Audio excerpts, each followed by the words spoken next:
very good evening. This is vk3sl. Welcome to the test missions. We have to remember to fade. Yes, welcome, and we are here to test historic recordings and play them and all inhabit the space where we just do things. But it's all about nostalgia, and we have quite a collection at our fingertips which we just sort of mine. And that's the name of the game. But tonight we're going to have a bit of a special program because I want to explore the music of J.S. Bach, a particular aria, and we're going to look at it in a multitude of contexts. But we'll just firstly check in and see if Frank's with us there. Good evening. Hello to you, Frank. How are you going? Going well, thank you. Yeah, hang in there. It's one of those sort of days of a hanging in sort of day. Yeah, you've said before you're a bit tired. Yeah, well, look, I think you'll be soothed by tonight. In fact, it'll be mostly pre-recorded material from the Principal Chairs archives. It'll do me nothing but good, Steve. Yeah, it should be good. I'm looking forward to it myself. But look, we'll play a couple of 78s just to sort of it won't set the scene for what we're about to play, but it'll fulfill the requirement to play a couple of 78s direct to air, and one of them is the recording of Bunny Berrigan from 1937. I can't get started. I knew I had a copy of that here. It's an absolute classic. It is total classic. It's just such great sound. It's the sound of the era, really, isn't it? It is. It's great playing. It's great singing. It's a terrific lyric. Yes, I love the lyric. Yeah, the lyric is wonderful, and I have a feeling it might be an Ellington lyric. I'm not sure what the origins are of the song. No, it might be Gershwin. Anyhow, it doesn't matter. Sure. Yeah, it doesn't matter. We'll have a listen and hear this great classic. It's on a 12-inch 78. It's a nice laminated pressing, so it should come up nicely.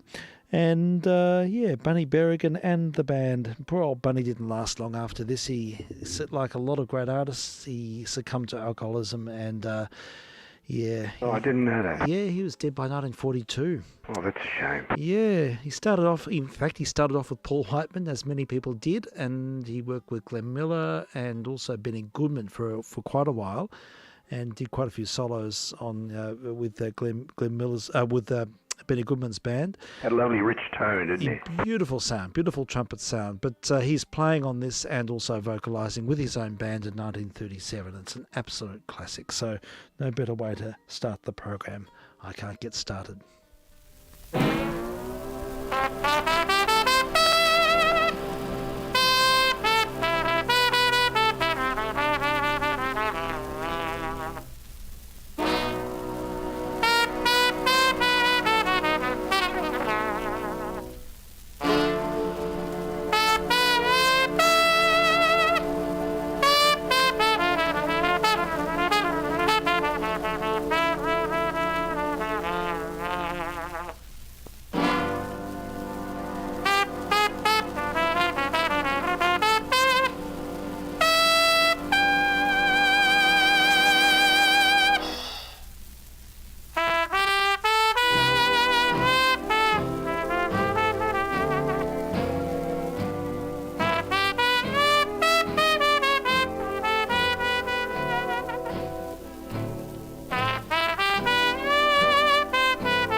Flown around the world in a plane.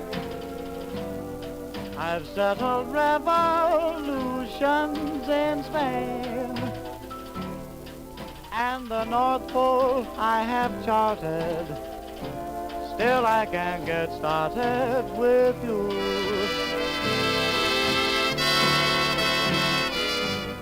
On the golf course I'm under par. Metro Goldwyn have asked me to star. I've got a house, a showplace. Still I can't get no place with you. 'Cause you're so supreme. Lyrics I write of you, I dream day and night of you, and I scheme just for the sight of you. Baby, what good does it do? I've been consulted by Franklin D. Greta Garbo has had me to tea. Still I'm broken-hearted, 'cause I can't get started with you.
Classic Bunny Berrigan track from 1937, and I can't get started. The Victor version of that song. Yeah, he's just got such a great laid-back feel, doesn't he? Just gets it right, doesn't he? He does. It's just got a wonderful sort of weight to it. And I did check it. It's Ira Gershwin wrote the lyrics for that. I'm not surprised. Yeah, fantastic lyrics. And Vernon Duke wrote the music. It reminds me that there's another version of this, a beautiful version with Billie Holiday, and I've just taken the liberty of dialing it up because it's nice to play things Yes, please. in tandem. So we'll play one Billie Holiday recording, and same tune 1 year later in 1938.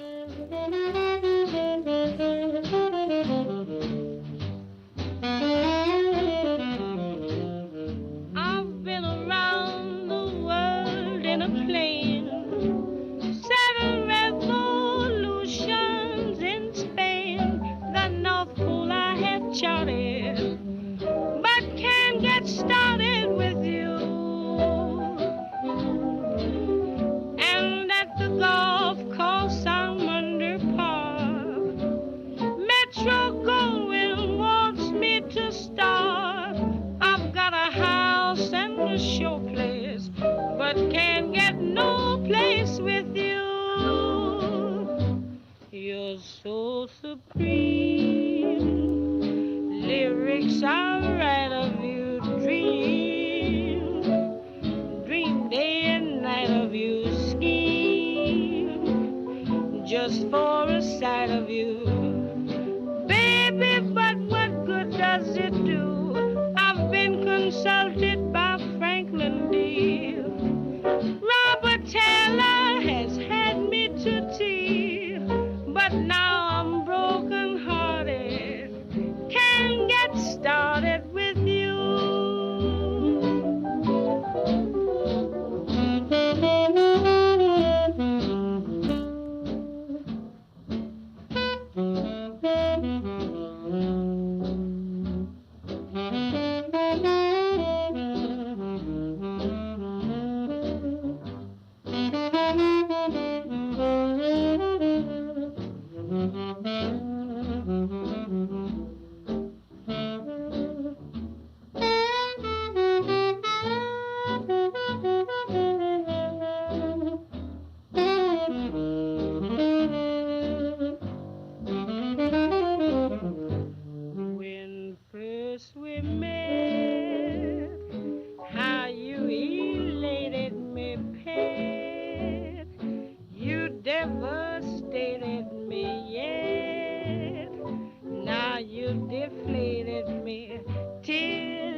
Green pastures wanted me to play God.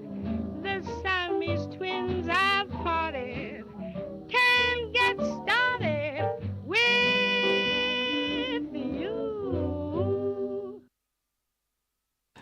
Billie Holiday, and another take on that classic tune. What an interpretation.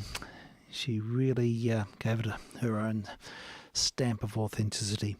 You wouldn't think that she could sing a song like that, really, would you? But No. She sure did. Yeah, and definitely Lester Young. I had to check on that. Oh, so good. It is.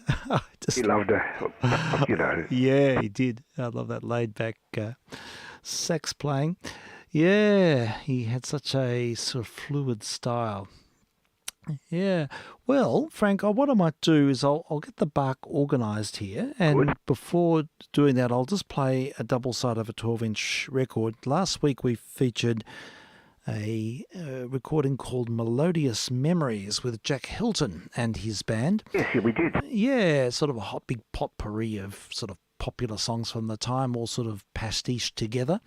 And quite a good arrangement. Jack Hilton had an excellent band in the late 20s, early 30s, and the record was quite a success because we have here more melodious memories. Very good. You didn't have too many melodious memories. That's right. So this is the second in the series. I don't know if they continue beyond this, but apparently this was recorded in 1930. I found two records in the same sleeve, so someone had obviously matched them up. So, yeah, we'll have the second in that series, and this will be a flipper disc in the middle, and after that we'll continue with our program playing the music of JSB. So let's have a listen to Jack Hilton and the band. This is vk3jr, I should say, in contact with vk3sl testing. Indeed. Test missions on 160 and also on UHF.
complete with a dance band version of Land of Hope and Glory at the end.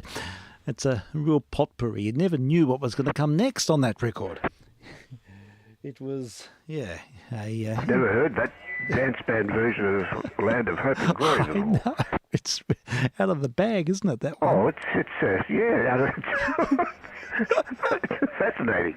It is, isn't it? But I suppose bands like that were playing in the theatres all over the place, doing this sort of thing. I mean, it would have been very commonplace to have theatre orchestras playing during interval and in and around the silent films. And, very much so. And this sort of thing, these sort of upbeat arrangements would have been all the go. Well, it's a very representative spread of little tunes that you had there. Yeah, I agree. It is. Yeah, definitely. Interesting little potpourri.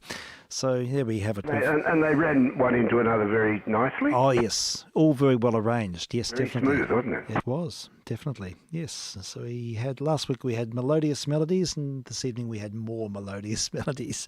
Very good. Yay. All right. Well, we'll change gear now. Now, this is going to be, it's a bit of a special one tonight because this follows on from earlier in the week. Kate and I were listening to a program called Principal Chairs.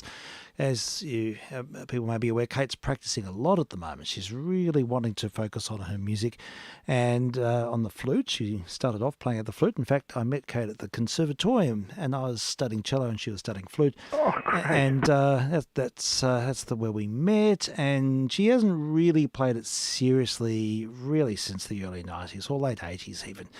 And so coming back to it as a bit of a middle-aged thing, but she's really taking it seriously. She's practicing hours a day, and she's subscribed to this thing called Principal Chairs. Principal Chairs is where the principal flautists from many great orchestras have all given video masterclasses on particular orchestral excerpts. They're really informative. There's a lot of musical information and a lot of it's very technical and very specific to a particular context. But there's one I've singled it out because it's one of the most sublime flute solos in the entire repertoire. This, along with the Dance of the Blessed Spirits, probably sort of stand out from the pre-Romantic age as being so moving, so powerful. And because it is a dialogue with a soprano and there is text to it, it sort of gives an extra emotional poignancy. So there are a number of discussions about this, about what we're going to hear, and I'm going to play a series of 3 short lectures and looking at it and analysing the music. Now, the piece in question is Als Liebe from the Sir Matthew Passion, BWV, was it 244, I think it is. And it's Als Liebe will mein Heiland sterben, which is out of love is my Saviour willing to die, I think it says. So it's the most poignant moment in the Sir Matthew Passion. It's the point where Christ is resigned to his fate, and the whole Christian story sort of revolves around this point. And in fact, I can read the translation of the words, what the soprano sings. It's only 4 lines. It says, out of love my Saviour wants to die. He knows nothing of a single sin, so that the eternal destruction and the punishment of judgment would not remain upon my soul. Really powerful words, which are the essence of the Christian message. Now, I should mention that I'm not a Christian, but I'm not religious, but I do find this music profoundly moving, and the story and the mythology and the whole the enculturation of this music is something that I feel profoundly moved by, particularly the way Bach interpreted it. So in the context of Sir Matthew Passion, it's sung by a soprano and it's accompanied only by a solo flute who complements the soprano and 2 oboe-da-caccias. Now, oboe-da-caccia is an early form of sort of like a cor anglais, really, and has quite a low-sounding instrument, and it's quite a Spartan sort of sound, beautiful sound. It's really interesting. And so the whole tessitura, the whole range of this aria with the flute obbligato and no bass line at all gives a sense of displacement, I suppose, and an extra clarity to the message. It's not grounded. So I'll first of all play it. I'll play it with soprano. This is a recording from the Netherlands Bach Society.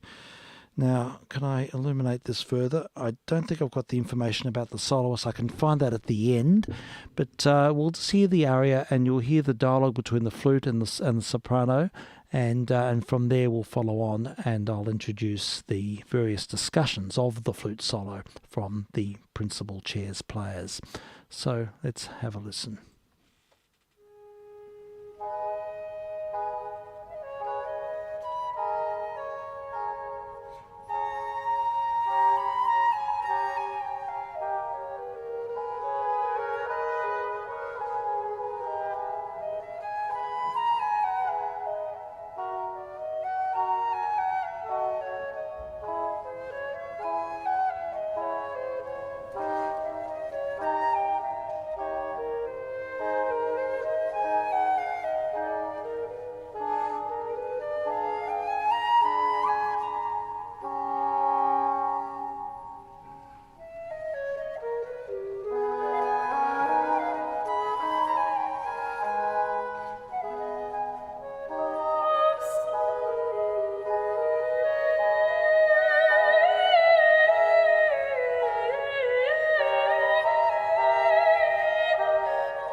And there we have that sublime aria from St. Matthew Passion, Als Liebe, and performed by the Netherlands Bach Society, and the soprano was Griet de Gater, and Martin Brut was on the Baroque flute. So I thought we'd start off hearing it in its authentic setting. It's music that's very hard to put into words, and I think we'll leave it to the musicians to discuss approaches to this. And we'll now defer to the principal chairs. We'll hear three very different interpretations, and we'll begin with a flautist called Lisa Besnozuk, and she is the principal flautist with the Orchestra of the Age of Enlightenment. Oh, yeah. So she's playing a Baroque flute, a wooden flute here, and she'll explain the music as she sees it. And I think she plays it first. They play this excerpt first and then go on to discuss it. So we'll begin with her. Each of these goes for about 20 minutes. So we'll ask for your indulgence, and then we'll have a bit of a chat in between each one.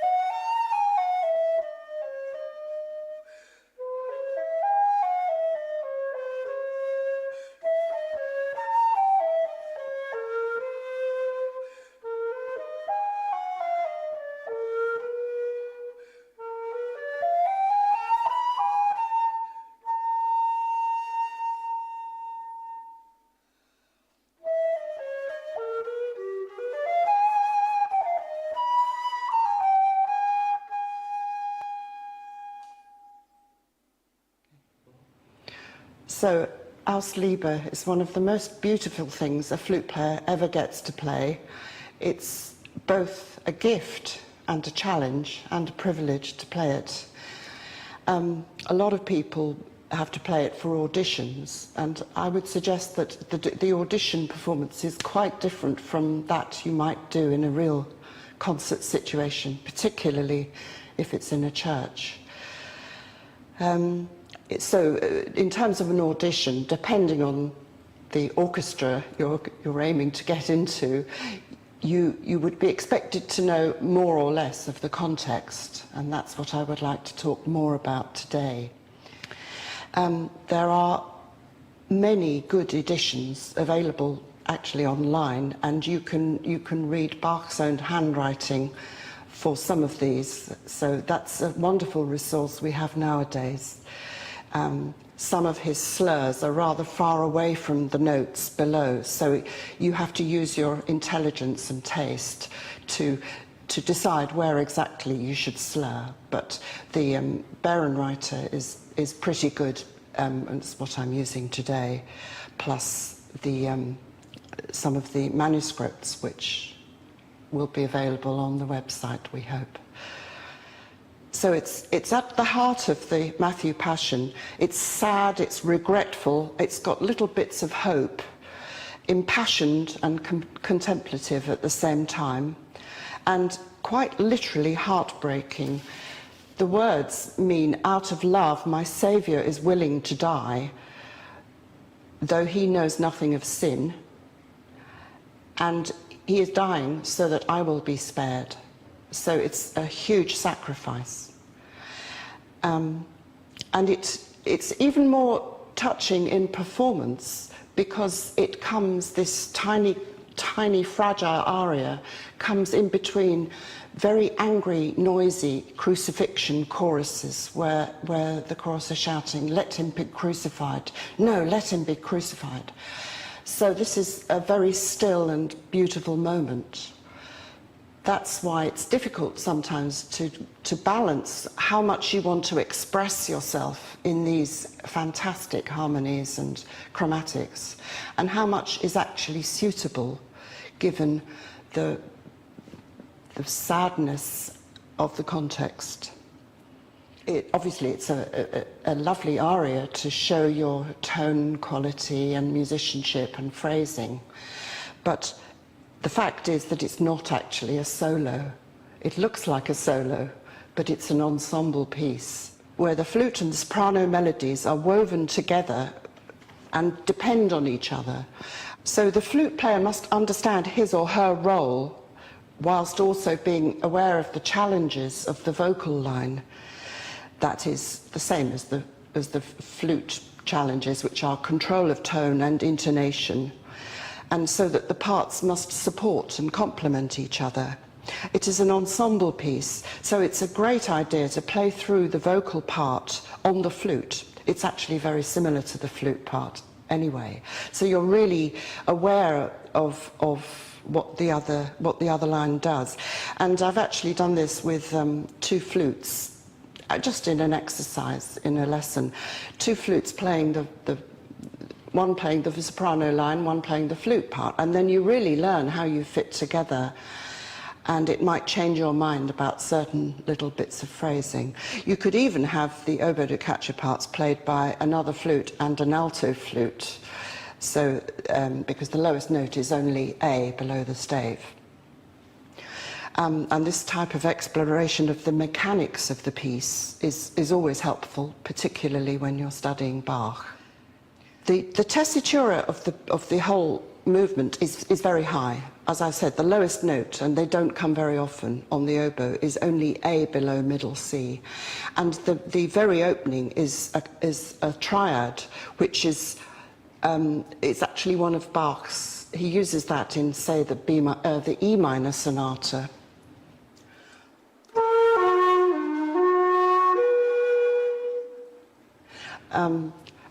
And the next note that emerges, I've only just thought of this, it's the C.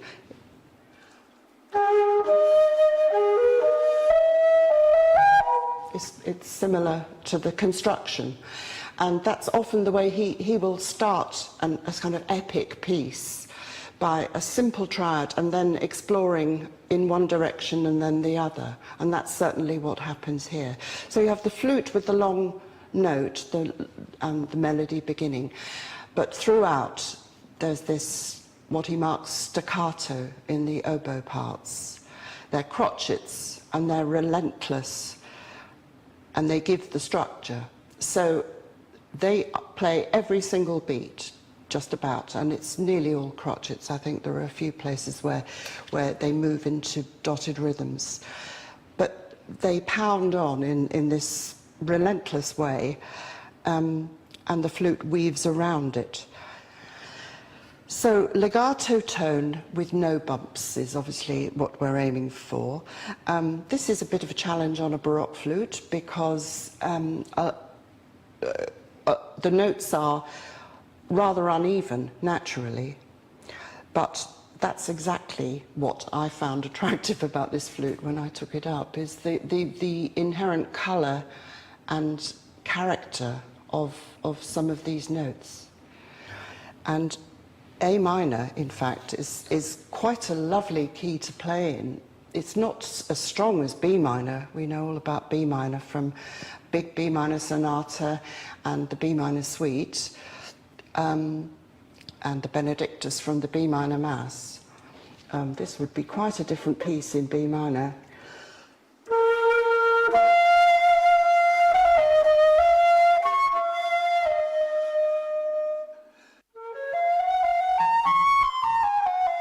They're all rather good notes. Put it back into A minor. We have F natural. You have to be careful with F natural. It's not a bad note. It's just a very gentle, fragile note. And that's part of the colour of this aria. And in fact, the nice thing, if you've got a nice flute that works and does the things it's supposed to, that the colours of the notes actually give you ideas about the phrasing. Now, this is a debatable subject because Bach obviously chose A minor for this piece, but did he really do it because it works well on the flute or not? Because the whole structure of the passion and the keys he's in is predetermined. And there's a lot of sharp keys in this, especially in the second half of this Passion. The John Passion is full of flat keys. So, you know, we are in E minor at the beginning of the whole piece. We're in E major at the end of part 1. We start the second half in F sharp minor, which is a crucifixion key. And A minor, I think we like to think of it as being special for our flute, that Bach wrote it for us in A minor because he cared. But I'm not sure how true that is. But the fact is that it does give one various things to do. A minor is a great key. If we play a little bit of the partita.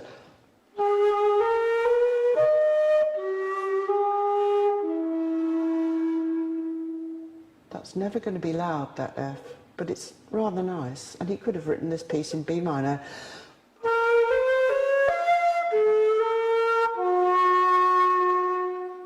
And I'm not even trying there, you know. So really, the flute is telling me to do certain things on certain notes in this key.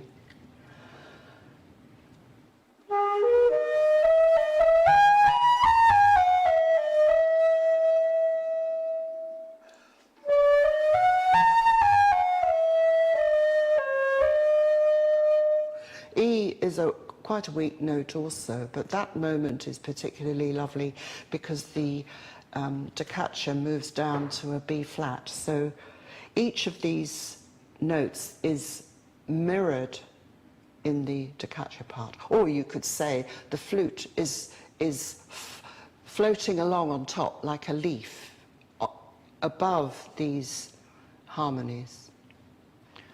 I would say, in order to give it this ethereal, heavenly quality, you need to make sure the tone is light, rather than too dense and serious. There are a couple of places later in the aria where it's worth getting dense, but the flute player needs to draw the listeners into a special place, rather than setting out to impress. And in fact, that's probably the opposite of an audition, where you have to impress. So you have to know your audience. And usually at this point in the Passion, it's one of those moments where you can really do it justice by just calming down and taking people inside. So therefore, it's quite a difficult thing to actually play on your own, because the musician in us wants to prove something and make...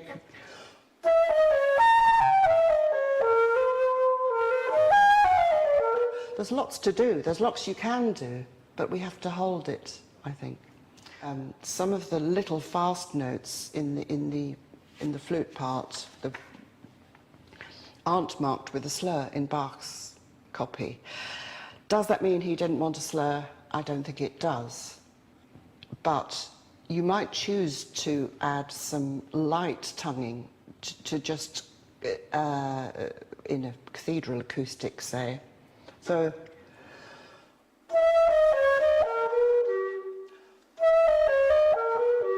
it's quite a different thing when it's slurred.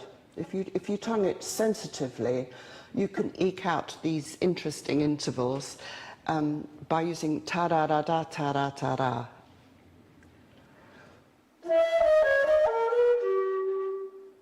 And that's a very weak note on the flute, but colourful.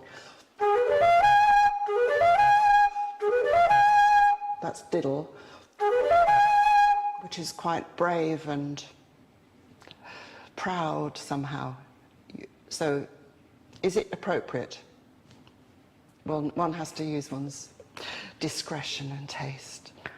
Well, given that one has to play with oboists in the performance, it's worth practicing this with a metronome, just to check that you're not kidding yourself about being roughly in time.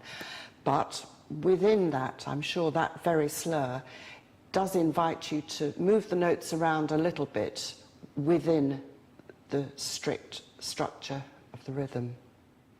Breaths should be quick and sort of on the go, so that they can fit into these open-ended musical phrases. I often think with Bach, there are you can either breathe nowhere or everywhere.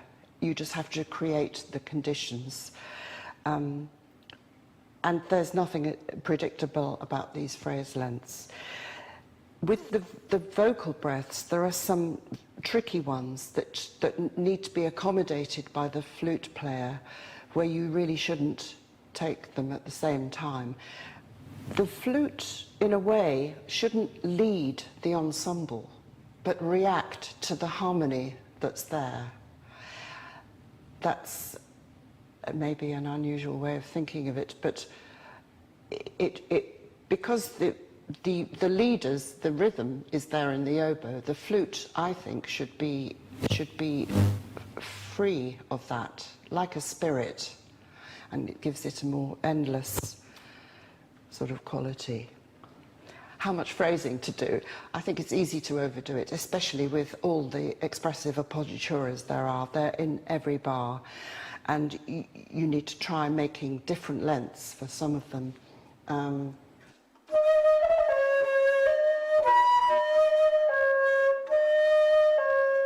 I mean, the length of that could be a quaver, or a dotted quaver is quite nice. Da-da, against the beat. It could also be a crotchet, but that would fit too well with the oboes, and I think that's maybe not a good idea. But also, when you're playing any of these appoggiaturas, or indeed starting any slur, think about the way you're tonguing. Whether I think it needs to be a long da sort of tongue that will take you through however many notes are coming. So thinking just da rather than ti. On the traverso, the E is weaker than the D, so you have to do a little bit of adjustment to make that E tell, which you can do with the tongue. You can put a little bit more front on the tongue for that one.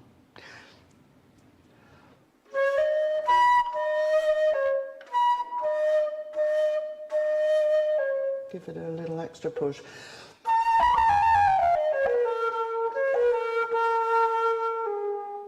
That's a dark one. And then the tonguing for...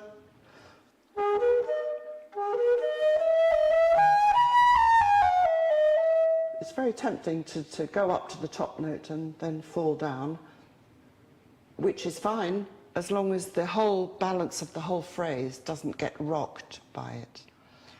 Yes, so all intervals in Baroque music are invested with emotional power according to the rules of rhetoric, and Bach uses particularly minor and diminished intervals through this aria to express varying degrees of pathos, sadness, passion, solemnity, and lamentation.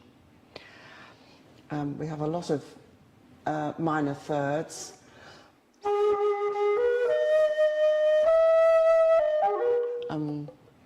Minor seconds, obviously the diminished, and then sixth, another surprise, diminished fifth there. So everywhere you look, forwards and backwards through the movement, are these agonizing intervals all over the place, all joined by slurs. And then bar 8 is actually particularly full of interesting intervals.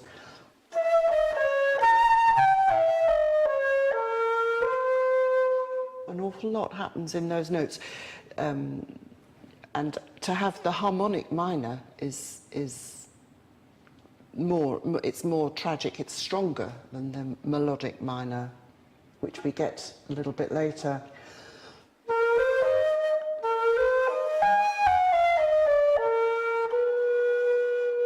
C natural, again, it's another cross-fingered note, and it's those notes one has to be careful not to blow too hard, but to find the special qualities that are inherent. Yes, one of the most unusual features of this aria are the number of fermata. There are 6 altogether. Incredible number. 6 points of dramatic tension. They're all slightly different from each other, and the player can choose to make it sound resigned and doleful, or urgent and expectant, or dramatic and proud, depending on the harmonic context and the spacing of the other voices, and also the style of the singer when you're doing it with the singer, and also how the mood takes you, of course, in performance. But the fermata, the sign, that's also traditionally a sign of cadenza, a little free, and in fact the flute obviously has a little freedom because those oboes have finally stopped at last. You have a little moment to just do something a little bit improvisatory. So starting from the beginning, the flute gives the first A upbeat of the opening ritornello, which then becomes the bass note for the second oboe. So that's how the germ he's starting with, from which the aria grows. A simple triad, as close as it can be, from which the flute emerges and begins this beautiful weaving melody above and around the stark repeated crotchets from the oboes. Bar 5, we have the first note that doesn't really belong, which is the F natural. And it's good if you let it appear naturally without stressing it, so that it just emerges, and that's something that works well on this flute. You wouldn't do anything else because it's an F. But that's not, because so that the slide from A minor to F major is subtle.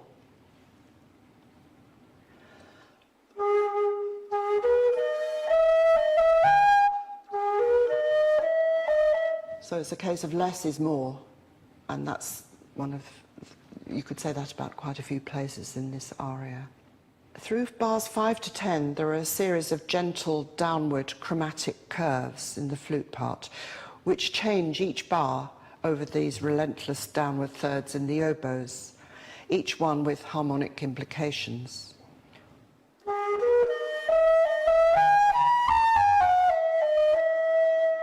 So the flute's just hanging there, but hang around in time, I would say.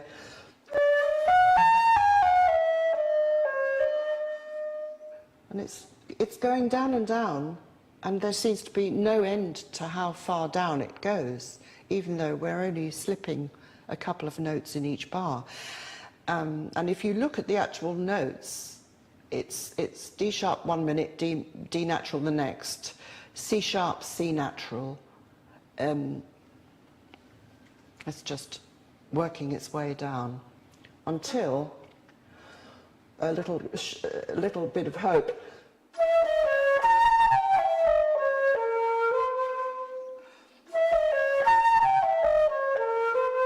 And as you've heard me just do, it's very tempting to do too much there, but there it is. And then the next bar almost punishes us for having been too energetic in the previous bar.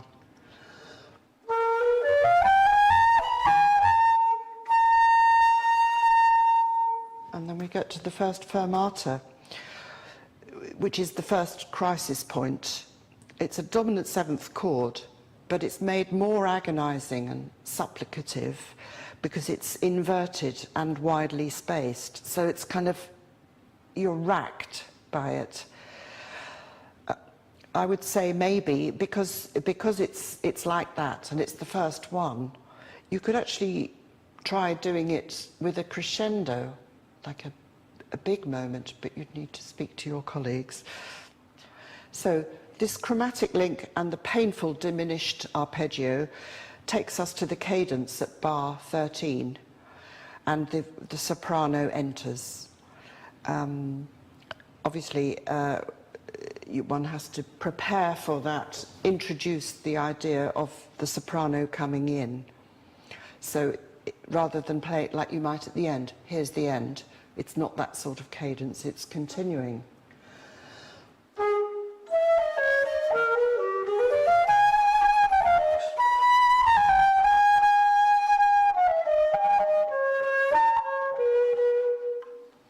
and it's an incredible privilege to play this piece of music.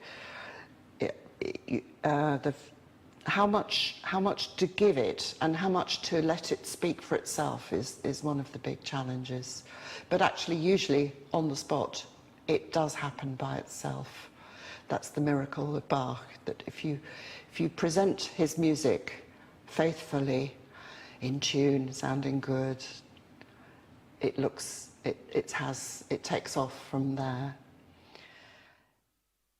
And there we had Lisa Bez-Nozuk, who's the principal flautist with the Orchestra of the Age of Enlightenment, and her take on the music of Bach, notably the Sir Matthew Passion, the aria, Als Liebe from Sir Matthew Passion. Yes.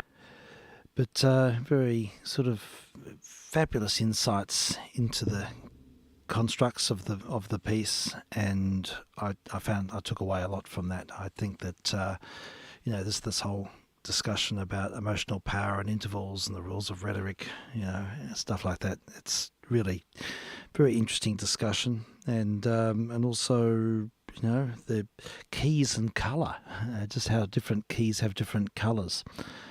It's fascinating stuff. Is there common agreement on what colours each key has? Oh, I don't think so. I don't think so either. It's just sort of...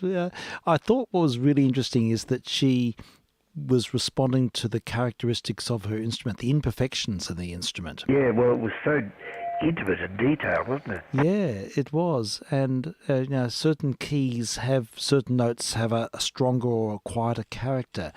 So you have to sort of work with those idiosyncrasies of the instrument, and it's very key dependent, especially on an instrument like that. Well, it even sometimes be instrument dependent. Yeah, I'm sure. That's right. I thought what she said about, Bach perhaps being kind in writing it in A minor. Yes, that's lovely. I thought that was a beautiful moment. What a lovely. Yeah, and I love her notion of less is more. Yes, indeed. Because there's so many places where it just, as she said, the music just has to speak for itself. But yes, and she's very careful not to be conscious of the need not to overdo it, isn't she? Yeah, definitely. And even though it tempts you to, because it's so poignant and so it just draws emotion out of you. Yeah, It would be very easy to overdo it. that's right, and the drama has to be measured so that it doesn't sort of usurp itself, or it doesn't lose its emotional power by being too strong too soon, or the fermatas or those agogic Loses points. its context. Yeah, that's right. Everything is just so calibrated, so has to be felt in terms of those, the emotional reference there. But I'll continue now with another take on the same piece, very different interpretation using the modern flute. And this is from Emily Baden, who is the principal flautist with the Royal Concertgebouw Orchestra. Oh, the Dutch orchestra. Yeah. It's a lovely orchestra. It's a wonderful, wonderful orchestra. It's got an incredible heritage. And because Mengelberg conducted them for a long time in the early days. What orchestra was the First Lady with? The Age of Enlightenment. Of course, I'm sorry. I forgot. Yeah, so that's the story there. Not firing too well. No, it's fine. But look, this analysis is very different, totally different personality.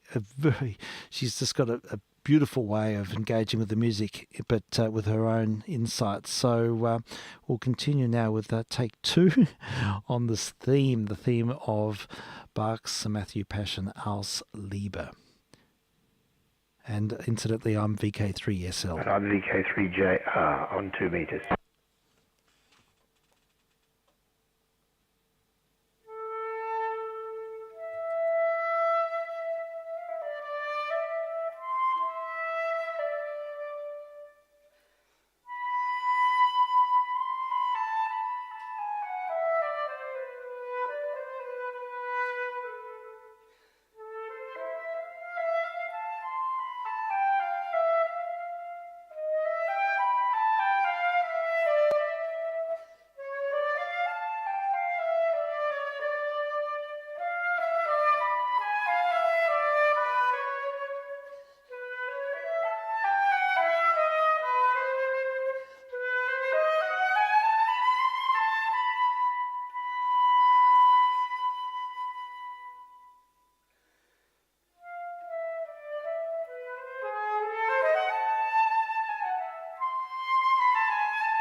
So Bach's Aus Liebe from the Matthew Passion, one of our most wonderful, wonderful, wonderful orchestral solos to play. And I think the most important thing to try and capture in this solo, when you play, whether you play it in the orchestra or in an audition, is to think about what the text is saying and what that makes you feel. And the text, just as a reminder, out of love, my Saviour, who knows nothing of sin, is prepared to die for me. So out of love, someone is going to die for me. And it's like, that makes me feel so enormously humble, like every thank you you're ever going to say in your life, ever have said in your life, all bundled together, you know, times a million or something. Sort of this gratitude, this wonder that someone can give you this, is prepared to give you this gift. So this, for me, it's very important, this innocence, this purity, humility, to try and capture a spirit of that. It's an aria with the solo flute and soprano. In my ideal version of this aria, it's even with a boy soprano, you know, little treble, something, the epitome of innocence, and it's all very, very heaven-bound. We've only got the accompaniment of two instruments, also fairly treble instruments, the oboe da caccia or cor anglais in modern performance. There's no bass, no bassoon, no organ, no cello. So it's all these four of you playing on stage in the concert. And it's all up here, it's all sort of heavenly, and we're down here, you know, sort of filled with, yeah, wonder, gratitude. There are probably more eloquent words, but I can't find them at the moment. So for me, that's the spirit that I try and capture. And in terms of the sound, I think that means there's something, a warm sound, an open sound, without too much wobble. But this sort of, yeah, quasi non-vibrato, I think maybe you could choose to either use vibrato on the most expressive harmonies, these really staggeringly painful appoggiaturas, or you could do the other way around. You could play these appoggiaturas without any vibrato, and then just as the note relaxes, then you can just let a little bit of vibrato in the diminuendo or something. But certainly non-vibrato to, I think, a lot of modern day flute players sort of with, that's something I'm not allowed to do, and we feel sort of straight-jacketed. And I think the important thing is to find a resonance and a beauty and a expressiveness in the sound, which enables you to feel just as flexible as you would if you were allowed to use vibrato, or allowed is a horrible word. But so that's, yeah, the sound that I'm trying to capture. The sadness is just this suffering, these appoggiaturas, which are just heart-wrenching. I'm almost getting a wobbly voice just even talking about them.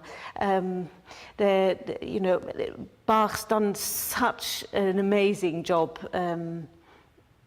of capturing this essence of what that must feel like. You know, this Christ isn't on the cross yet, but we know he's going to be. We know that he's going to suffer the most hideous death we can imagine. And he's doing that to save us. And that's just mind-blowingly powerful, sad. Bach's piled in all these expressive harmonies. I mean, actually, if you play just the harmonies, they're astonishingly beautiful. And I think that that's really the key to this whole aria. Of course, playing any Baroque music, the harmony has to be the leading factor. And I think in this aria, when we have this long sequence from bar 5, I think the important thing is to try and colour the sound that you use to reflect those harmonies. So, for example, in bar 5, when we have what is apparently a fairly straightforward, simple, light F major.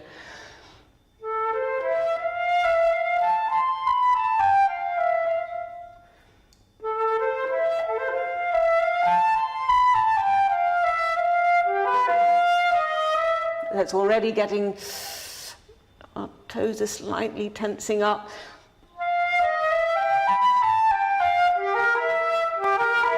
With the augmented fourth in there.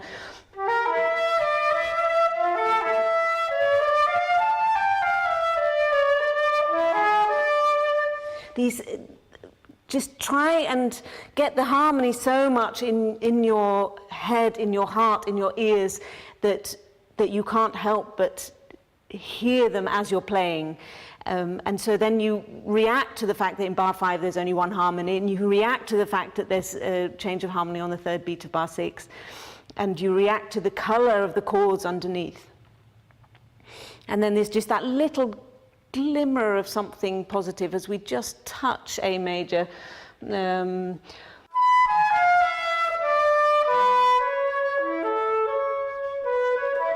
Obviously not that much, but just the hint of before you start weeping again.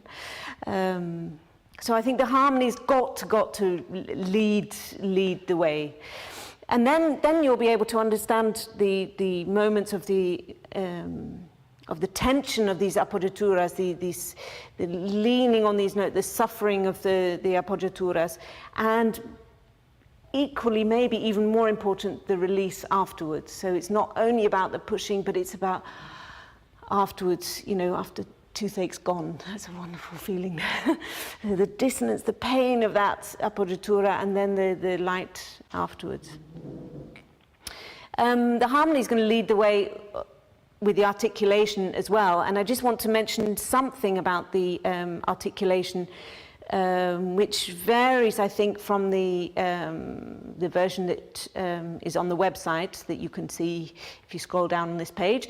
In the Urtext edition from Berenreiter, in bar 7, there's actually a slur over all of those semiquavers or 16th notes.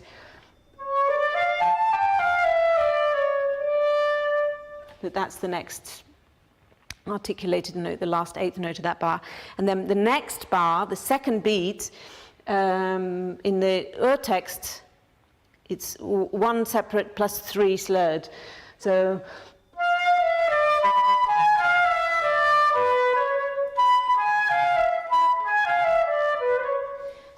quite interesting, you know, that he's pointing out these he's underlining these notes, giving them a little bit more weight. That incredibly sort of powerful moment. Maybe in the previous bars we haven't done very much expressive on the second beat, and then here I think he wants more expression on the second beat, and he's getting it from the articulation, is my answer to why that's articulated. And then later on in bar 17, just at the very end of what I just played, that last 16th or semiquaver is separated as well. And then I should also mention something about these very small notes which are not printed with any slurs. And I have performed it like that, all separate.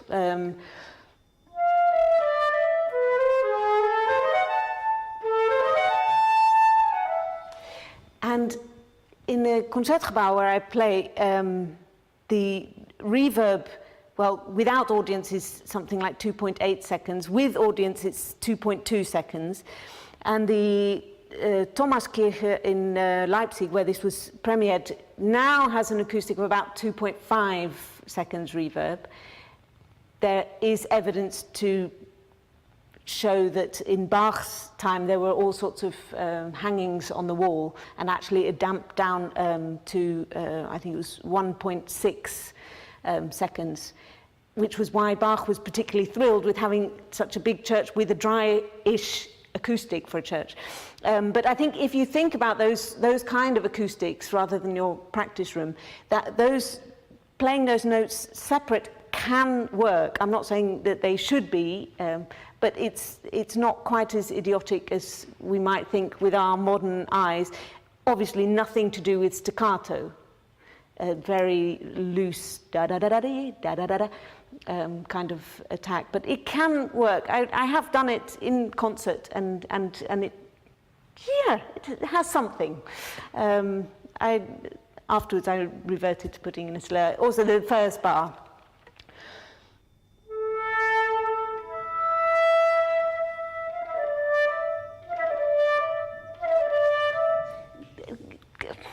Yes, there's something to be said for it. Try it and learn from it, and then throw it away if you don't want to do it. But I don't think, by definition, that we should say that must be a mistake. Well, the tonality. We talked about harmony, and maybe I skipped over the most important thing, A minor, which in Baroque times there's a lot of evidence from various different treaties at the time, ranging from 1690 right up to 1720 or something. Various different treaties of the time said that A minor was always about love, was about tenderness, was about a sort of plaintive character. So I think it's not a coincidence that he wrote this in A minor. Most wonderful key, wonderful key to play in. I think probably not on a Baroque flute, but I haven't got beyond G major on a Baroque flute, so.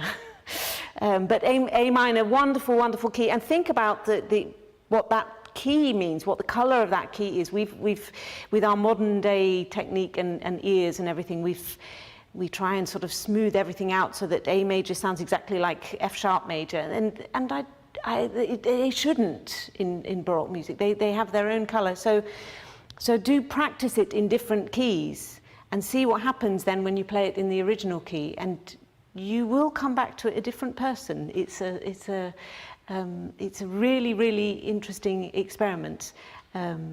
Play it a third higher, play it a third lower, play it a fourth higher, a semitone higher even can make a lot of difference to the sort of the color of the notes within a key.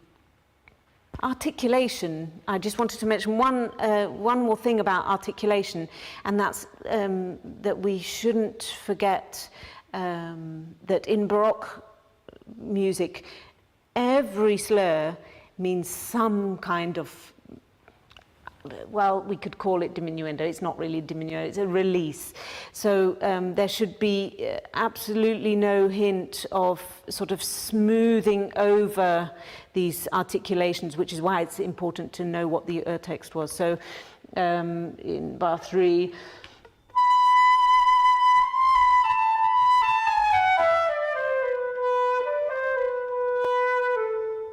so every slur is just, I mean, maybe that's a little bit exaggerated depending on the acoustic you're playing in, but just every slur a little bit released instead of.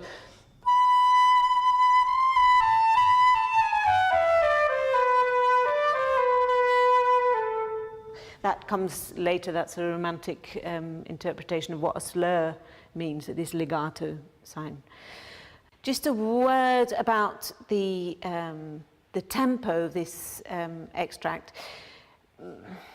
When I'm practicing it, I think I sort of end up at around a crotchet or a quarter note is 48 or something like that. I've been asked in the orchestra to play it much faster. I've been asked to play it in the orchestra much slower. So, you know, it's one of those how long's a piece of string sort of questions. It can go at any speed. I think the important thing is that we feel this pulse all the way through, that there isn't a sort of any hiatus on bar lines or upbeats or breaths, hopefully, so that the cor anglais or the oboe da cachas really have a chance to get into the pulse as well, and they give the pulse sort of very healthy heartbeat going all the way through, with flexibility within each beat, or sometimes even, for example, bar 5, this where it's one harmony through the whole bar. I don't think it's really a disaster if that's not absolutely vertically together, because it's all one harmony, and so the pulse can keep going, and you've got a little bit of space at those moments. When the soprano comes in, places like bar 16, which is a place where I tend to take a breath after the first semiquaver 16th note, actually that's together with the soprano, so that can cause ensemble problems if your breath, takes a little bit too long. And then also in the next bar, actually, with the cor anglais, they've got the dotted quaver rhythm, beam, bum, bum, and you've got the moving semiquavers above it. So obviously those sort of moments have to line up, but generally just to feel the pulse is more important than the metronomic accuracy rhythmically of the 16th, the semiquavers throughout it, I think. And then just to finish, a word about the style generally. I would really recommend that you find out something about the orchestra that you're auditioning for. That's very easy these days. A click of the mouse and you've got to their website, and you can see what programs they play, with which conductors they play, who the flute section studied with, and you can probably hear them playing. And I really, really think that, especially for an excerpt like this, which is so style sensitive, that you do some research and find out what the orchestra might be expecting. Because, for example, my orchestra, we've got a tradition of working a lot with original instrument conductors. So if someone comes and plays an extract like this with a lot of vibrato in a very romantic way, it can sound like beautiful flute playing, but I sort of think, do you actually know who you're auditioning for, in the sense of, do you know anything about the job you will be doing? And you simply cannot play like that with I don't know, Trevor Pinnock or Roger Norrington or Nicholas Harnoncourt or any of those sort of people who work regularly with our orchestra. So it really does show that you've done your homework if you choose a very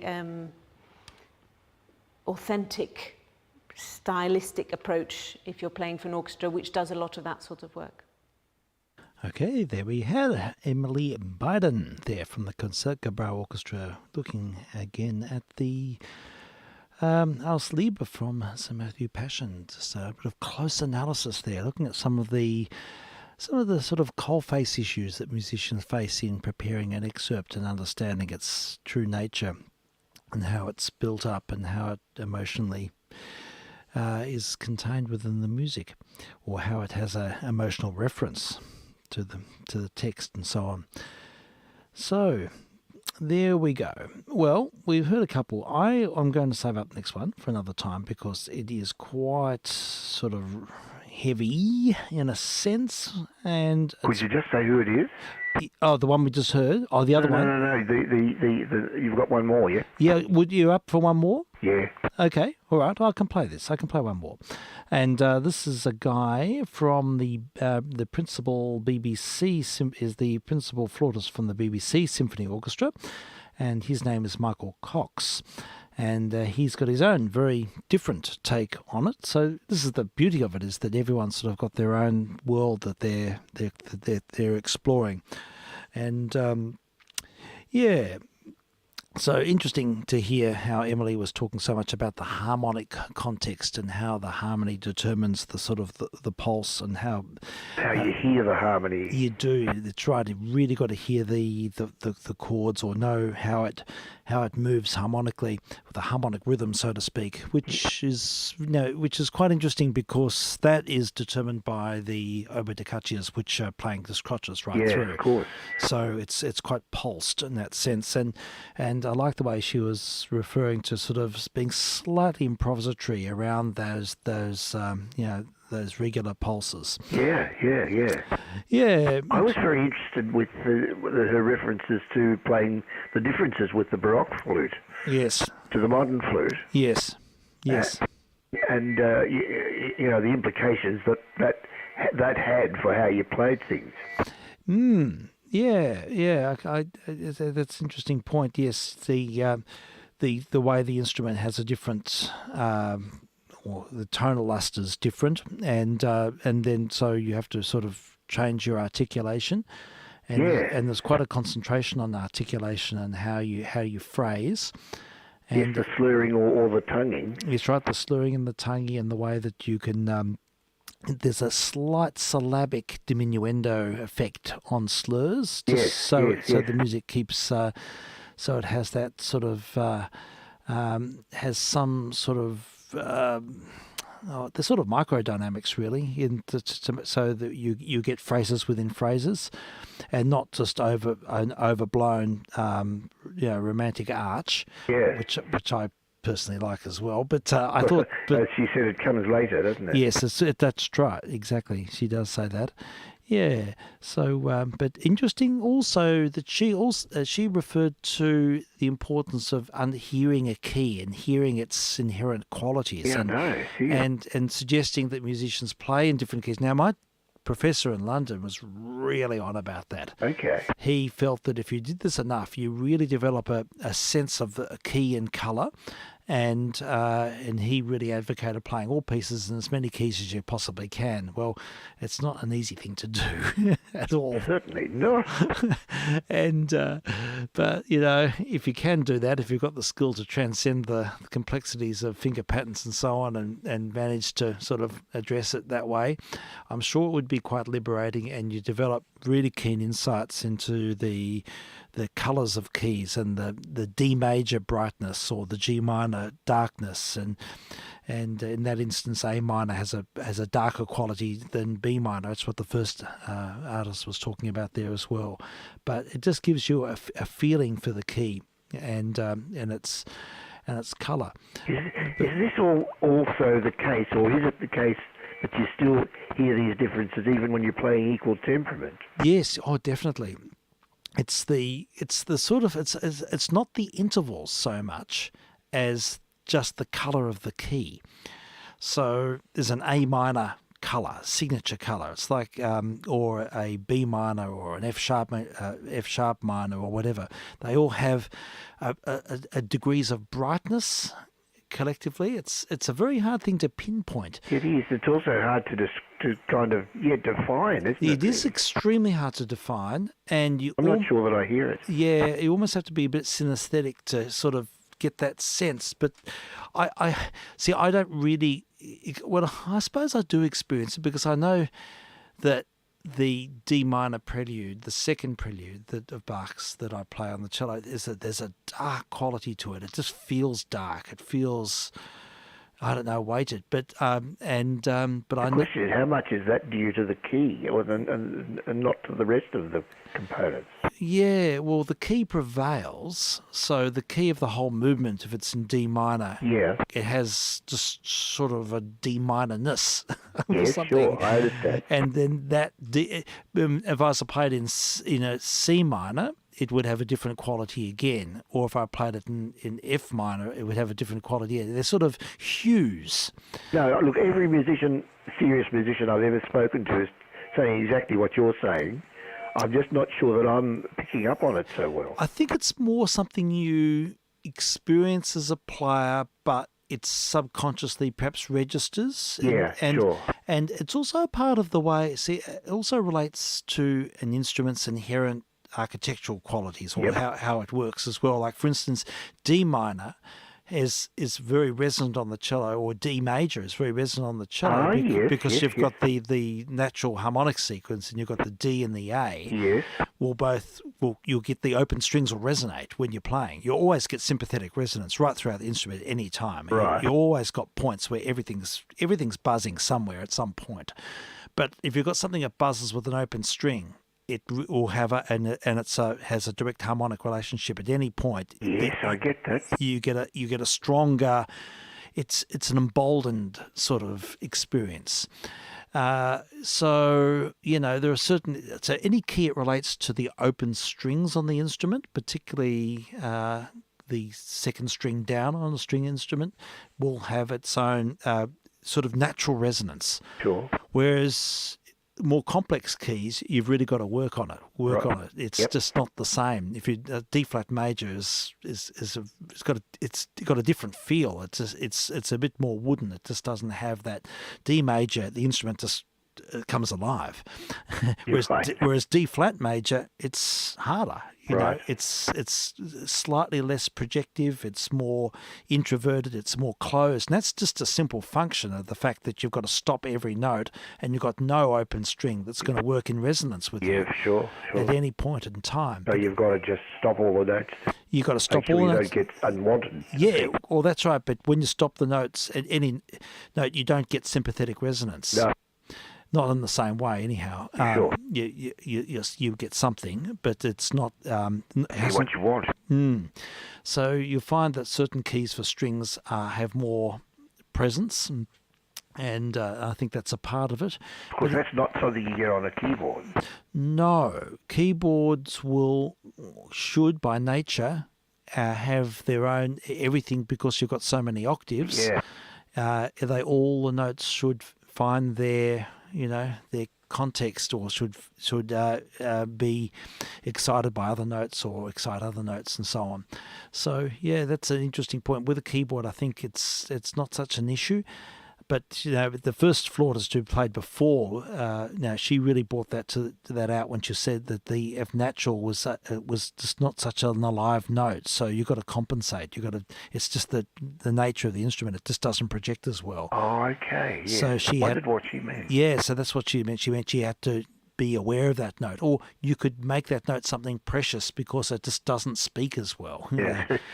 So you're using the idiosyncrasies of the instrument sort of govern your creative response. Yep. So I find this tremendously exciting. I find it very interesting, and this is a very important artistic choice about what register you play in as a string instrument. So you can play effectively, you could play everything on one string.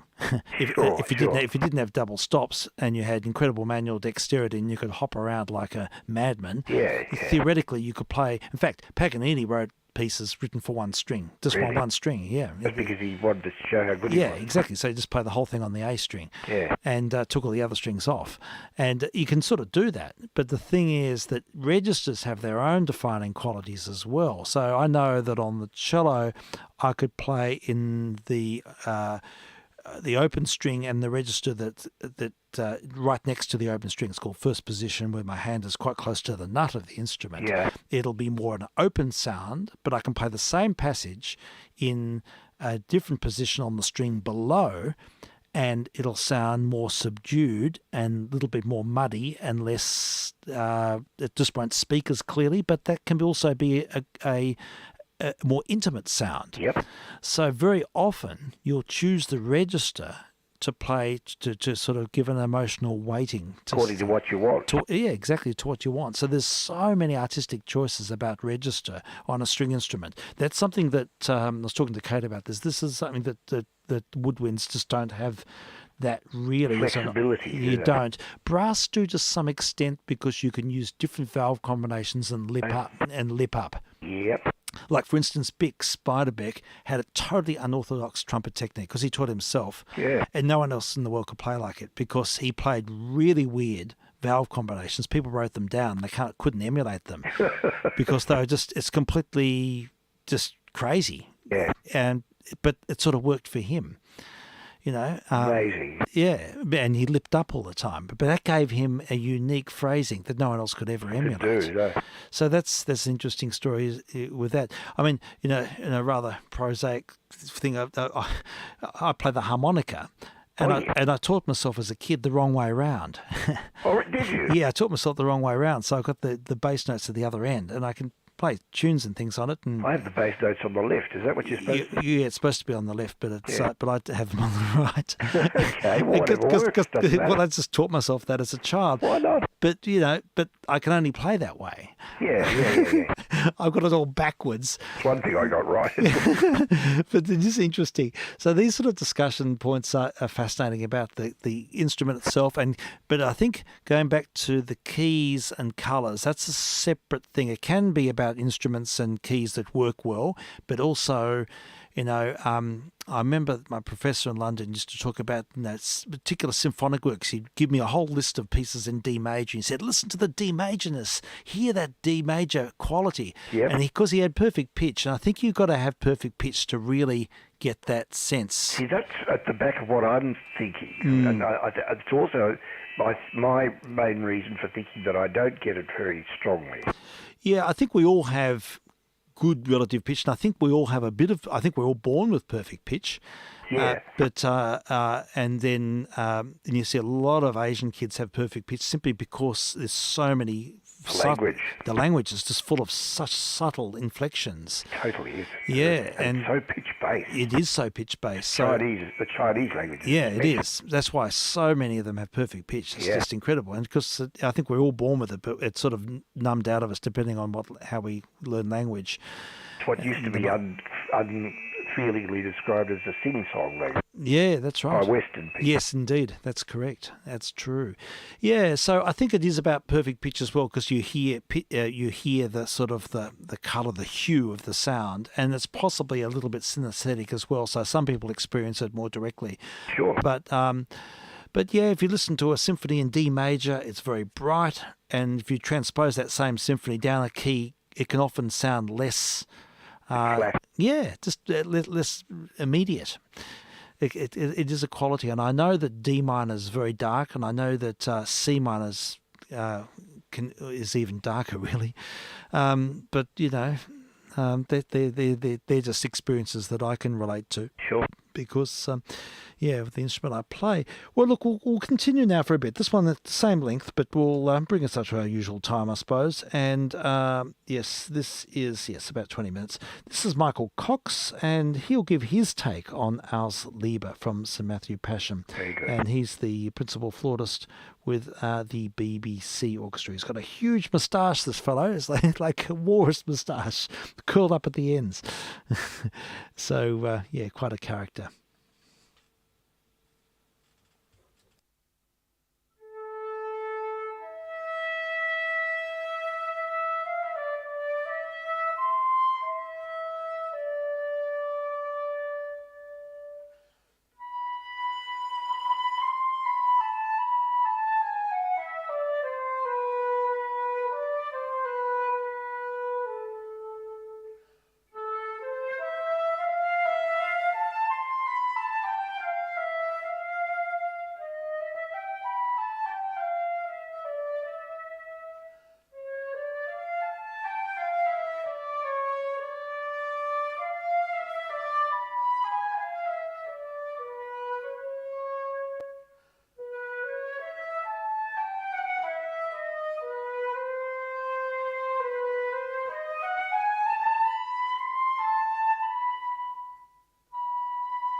So, Ars Liber from Bach's Matthew Passion has to be just one of the greatest gifts for us as flute players, but also for us as musicians and listeners. Probably of all works the greatest composition possibly of all time. Often, you know, when people start talking about it down to brass tacks, which is the one piece, so many musicians will finally come down with the Matthew Passion. So it's a great privilege for us to have this absolutely wonderful number, which is absolutely at the heart of the piece. This incredible moment when you actually really know he is going to die. And this heartbroken woman pouring out her soul about the fact that she's imperfect and he was perfect, and yet he gives everything for her out of love. And so, you know, the sort of not only the grief about the loss of the person who is dying, but also the grief of that there is an own personal responsibility of the singer, having set up this situation where it's for her sake and her bitterness about the fact that in her imperfection she's caused this to happen. So it's an amazingly strong and searing number. I love the way it starts at the beginning with a perfect fifth. It's just a sort of call to attention, and then from there it just drifts off magnificently, the solo. But I love the fact that it arrives with actually quite a lot of presence. And this is tied in with the fact that you're working with two oboes da caccia, this bizarre antique instrument which is now defunct, taken in place by the cor anglais has taken the place of it, but similarly plangent. So you get this amazing sound world, and also the fact that the two oboes are so close in pitch to the flute, and so you have these three voices pitched incredibly closely, and it sort of adds to this sort of compressed, amazingly bleak, honed down feeling of anguish and pain. So the opening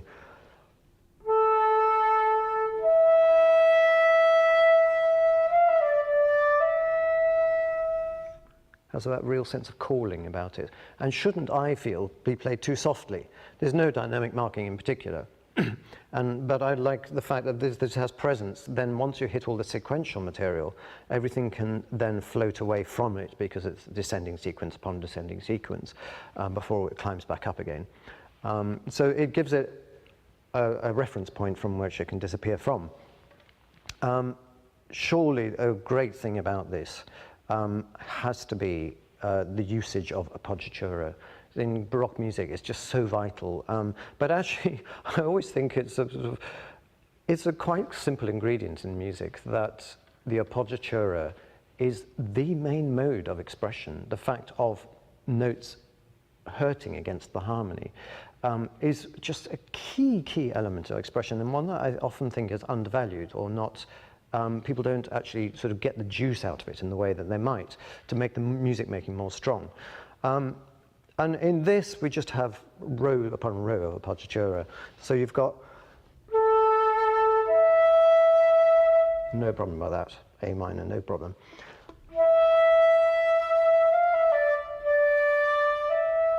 And then again against the harmony, and over the bar line.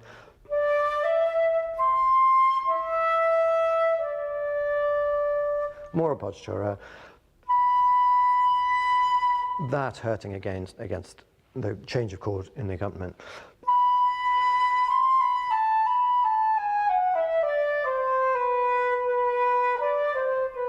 And if that wasn't enough on that bar line, because you've got against the A minor, you've got B and D against A minor. So against the A minor chord, you've got these B and D. But then he reiterates it on the next beat as well. So you get... That group is completely one appoggiatura, four-note appoggiatura, the wrong harmony against the A minor harmony.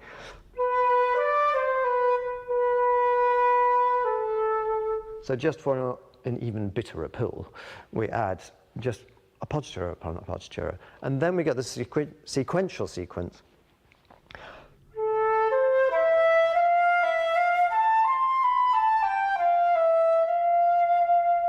And magically,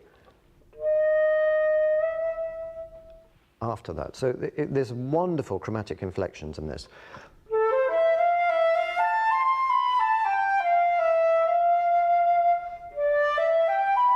If it was a D natural, somehow it just wouldn't have the same emotional content at all.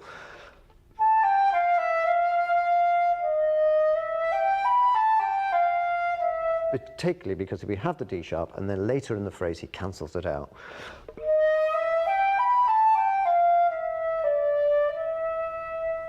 And that is a point of, you're already pretty miserable, but that sort of thing of having had some pain, and then you're going like, oh, it's that sort of release into actually just deeper sadness rather than a sense of grief or pain.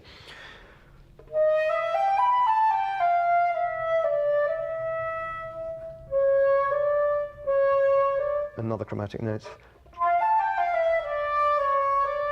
This time he doesn't cancel out, it stays the same.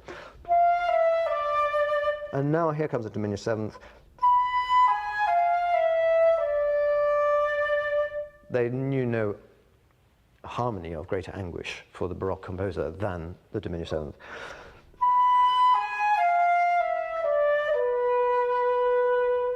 And you wonder what's coming next. I mean, it could just have been.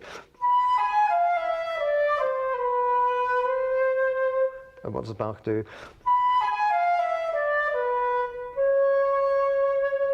That note is like, oh goodness.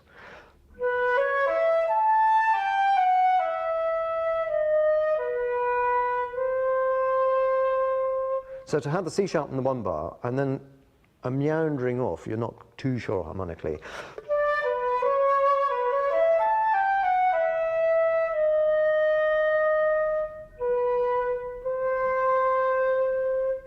So of course there's an even flow in the music, but all these things, you can hold them in your brain of, you know, the key elements of how this does become quite so anguished and feel a little alienated, just lost. What do I do now? It's all gone horribly wrong.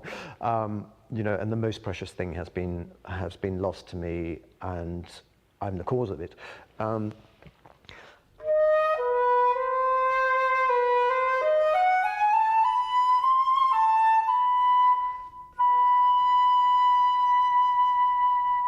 That's a bit of a more overt cry.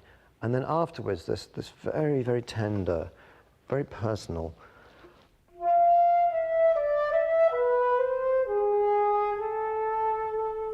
And it's unaccompanied, so it's a very beautiful moment to be able to play softly, because the oboes do make a fair amount of noise. So that, you know, most of the time you're going to have to make sure that you're presented well above the texture you're working with. But on this occasion, you can really back off and enjoy the poetry of it.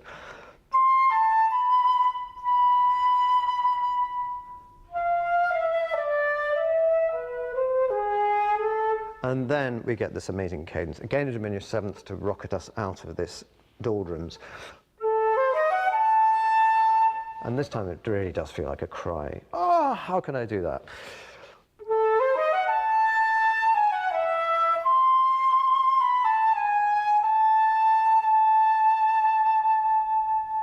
And of course, if you're continuing on, probably if it's set in an audition, one is probably going to stop at this fermata.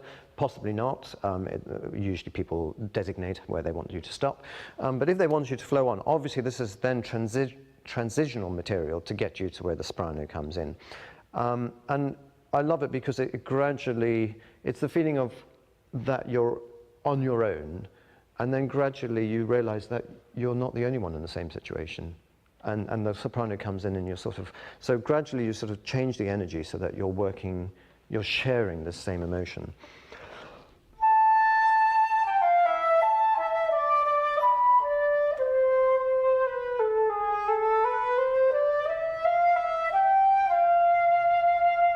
So in a way there's more comfort now in the material that comes out of this anguish. Now, talking generally about Baroque style, I think a lot of people, given the nature of the music that we have to express in this, are going to be playing pretty much close to non-vibrato sound anyway.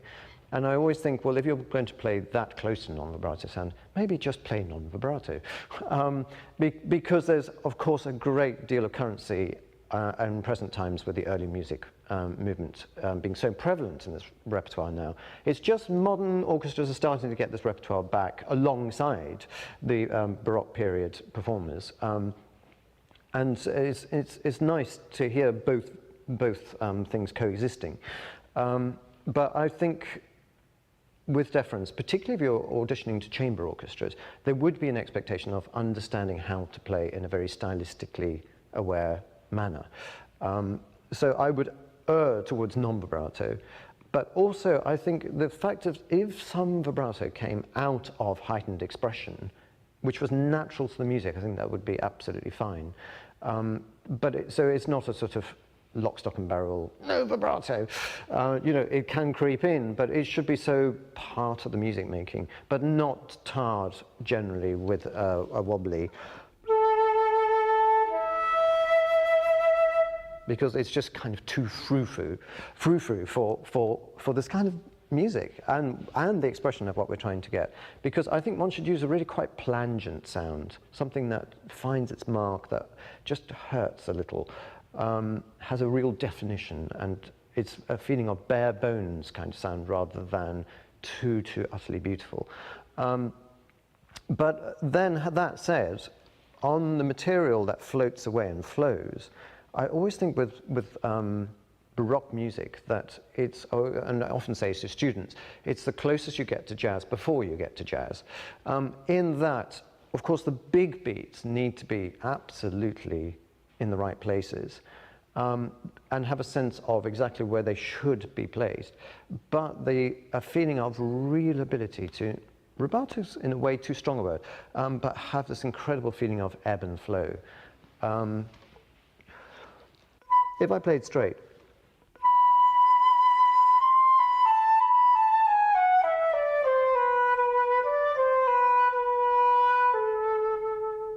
there's nothing wrong with it, but somehow if it was just given a little bit more of the fact that actually what matters in Baroque music is the core moments, and between that, because a lot of it, they were spending so much of their life improvising, that a lot of what we play in Baroque music is written out improvisation.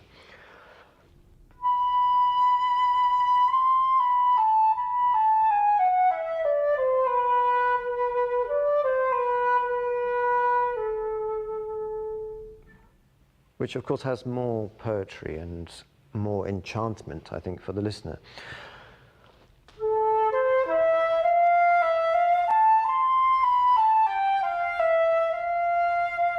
So as I say, we've got this long sequence, and the oboes staccato gradually come down harmonically in pitch. And their chording comes down a note, down a note, down a note. So there's this sinking feeling. So it's wonderful, but that correspondingly, this does need to suddenly come up and express more.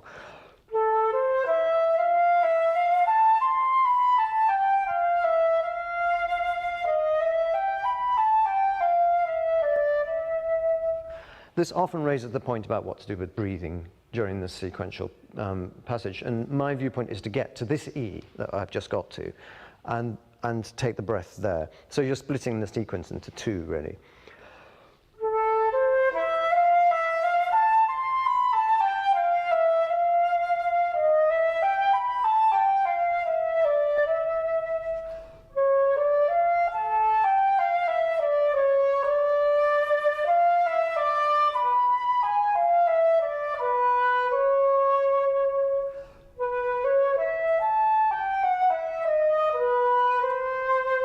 And you can see, again, I breathe 2 bars later after the C sharp.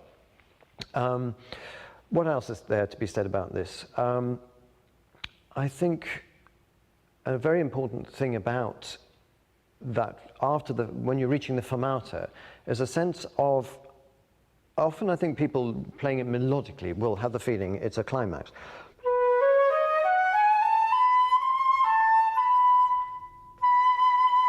That kind of feeling of presenting a very strong note. But as I will show from the harmonic scheme of it, that you have the sense of it just being actually even more desperate. It might well be strong, but a sort of sense of even yet more depressing.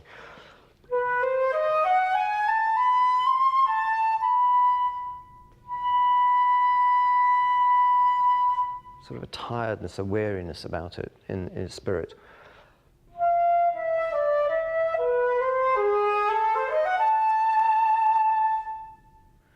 one thing to be said is very much a viewpoint of the early music people, is that when there are passages with long periods of music all articulated, so essentially that we have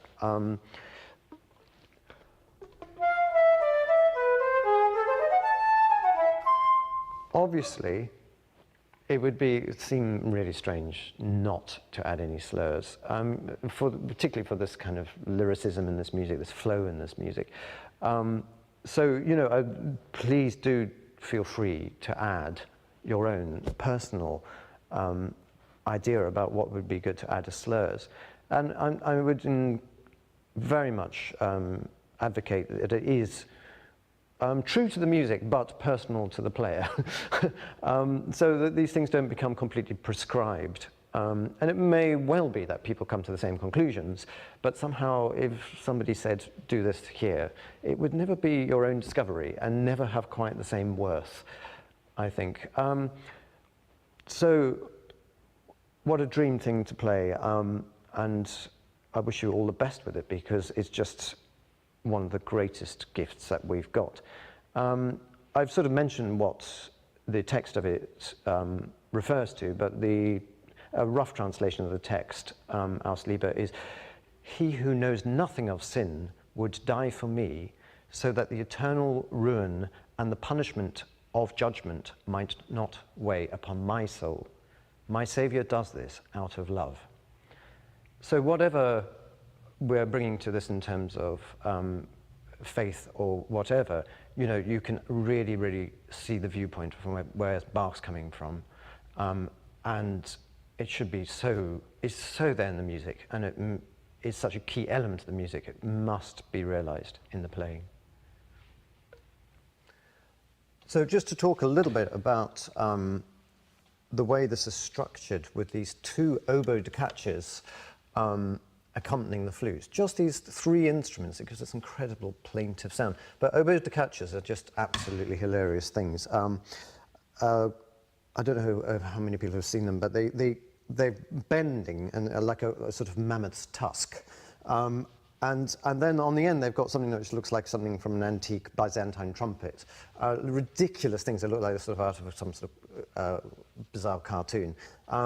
And they make this incredibly pungent noise. Obviously, in modern day performances, they're now played on the cor anglais, which is just nothing like it. And they're just straight bendy things, long bendy things. And obviously no keys, but just this incredible kind of loopy look. But they're also covered over in black leather with this enormous bell sticking out on the end. So they're bizarre looking things that look like you might go around hoovering up bits of dust with them. But anyway, you've got these incredibly plaintive instruments just throbbing away on all the beats. So it sets off with the tune.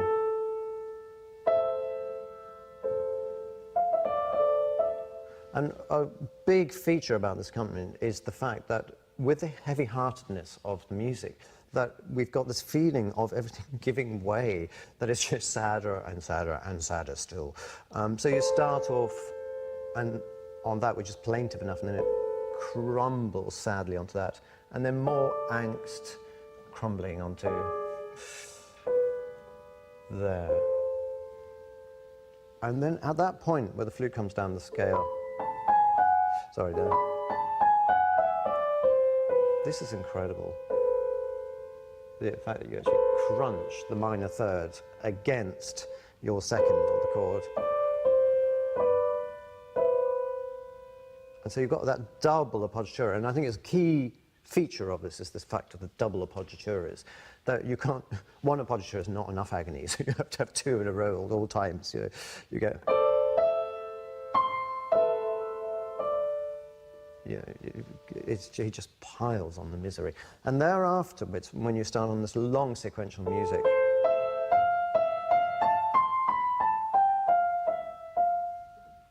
then the accompaniment is going to be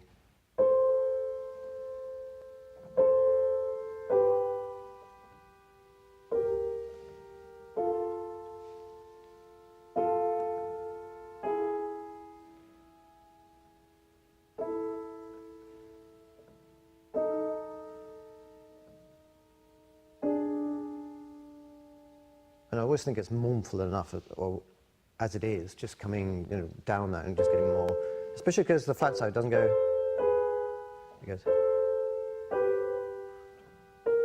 and then just deader, deader, deader. But the killer one for me is, at the end here where you get, that is just so desperately miserable. And then amazingly after that, after this little cadenza bit,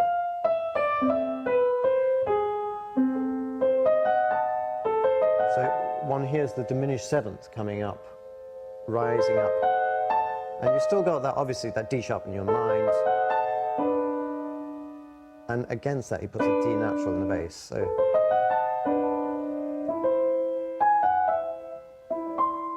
and as always, it's just really wonderful to actually know the harmonic context of what you're dealing with and have a real understanding about the shaping of the harmonic context so that you can gear your musicianship and your phrasing around what is there in the music. Well, folks, there we have Michael Cox's analysis of Ars Liber from Sir Matthew Passion. Fabulous insights from top-line musicians from the Principal Chairs website, or it's actually a subscription thing. So, yeah, particularly enjoyed the harmonic analysis at the end. I thought that was good, wasn't it? It was just really powerful. Great to hear the lovely to do the oboe parts on the piano. Yeah, that's it. And hearing those clashes, the suspensions and the appoggiaturas and those minor seconds against the third, it's clashes, and they're just it's so powerful. Amazing when you stuff. take them apart like that, it really brings it home, doesn't it? It does. Yeah, I love some of his terms of phrase back. As you say, enjoying the perjury of it. Yes, that's right. And plangent sound. He's very articulate, this guy. He's got a beautiful way of describing things. Got it right, didn't he? He really did. I thought there was a lot. And treating with the not using vibrato very much is absolutely... Yeah. It would sound terribly twee, wouldn't it? It would sound twee. You'd sort of lose its intimacy. Yeah, but and in the way he describes the appoggiaturas, what does he say? Hurting against the harmony. That's lovely, isn't it? I thought that's really powerful because it is like pain. It is. It's intended to be. Yeah, it is indeed. That's it. It's just so effective, and it's fascinating to have these described and demonstrated. But yeah, it's amazing stuff. So look, it's a different type of program. I hope people didn't feel discouraged by the depth of analysis. I mean, there is a lot of it was instrument specific, and it is a website, or this platform is for professional players who want to understand the particular qualities in preparing auditions. Really, that's what it's all about. Yeah. But I think in the context of this piece, where there is there's text, and and it's fairly contained, and I think it sort of works okay. But so yeah, well, look, we'll probably wind at that point, and he should be fine tomorrow. It's my daughter Cydia's birthday tomorrow, but I should be fine between 5 and we'll see how we go. If they want to finish early and have an earlier birthday dinner, I'll wind up early. But of course, but we'll just see how it goes tomorrow. I could be in trouble next Friday night. Okay, sure. I've got a get together with my cousin who's down from Cairns. Oh right, fantastic. Oh, that sounds like you'll have a lovely time. That's the present plan anyway. Yeah, good. All right. Well, that's all fine. And so yeah, what to finish with? I got a choice. I could play the Ula Biel Bach Urbama Dich, which we often play, and that's just marvelous. But I've also got something else I've been listening to this week, and it was brought to mind from that Michael Cox example we just heard. That is the Andante movement from Bach's Italian Concerto. That's lovely. Why don't we have that? Yeah, well, let's play that today. And it in many ways it's quite similar. It's got that same pulsing effect and a lonely melody, and it's just timeless Bach. And this is an interpretation to die for. It's Maria Tipo, who's still alive and kicking. She's in her 90s now, I think. But she is just the most beautiful pianist, just superb. I think I've probably told you I've got this being played by Wanda Landowska Oh, yes. on the harpsichord, On the given harpsichord. to me by Peter Mann from Discurio as a wedding present. Oh, how about that? That's special. Yeah, gosh, as a wedding present. Well, To that- us, I should say. yeah, that's great. Isn't that lovely to think that, he thought of you that way, knew. He And came in one night and just he saw Kathy's ring, yeah, and said, I want to give you something. oh, special. That's really special. Yeah, because she had an amazing harpsichord, big instrument. Yes, and she's a had lovely player. volume of sound. Yeah, well, we might feature her in the future missions. We'll have to hear some of her recordings. Yeah, well, I'll finish up now with this interpretation of the Andante, the slow movement from the Italian Concerto, BWV 971, I think it is. And yeah, it's just this is timeless playing. So thank you, Frank. Thank you for Steve. your hanging in there, and thanks to listeners. Thanks for your indulgence, and it's been. I could just listen to that music over and over. I can never So much tire. in there, isn't there? There is so much. I can never tire of it. No. It's just amazing stuff. All right, then. We'll be back again tomorrow, all being well, and we'll look forward to your company then, Frank. Indeed, likewise. This is VK3JR closing down and going to listen again, saying good evening, morning, daytime and nighttime to the listener. To the listener, indeed. Thanks so much, Frank. I'm VK3SL, and we look forward to your company next time.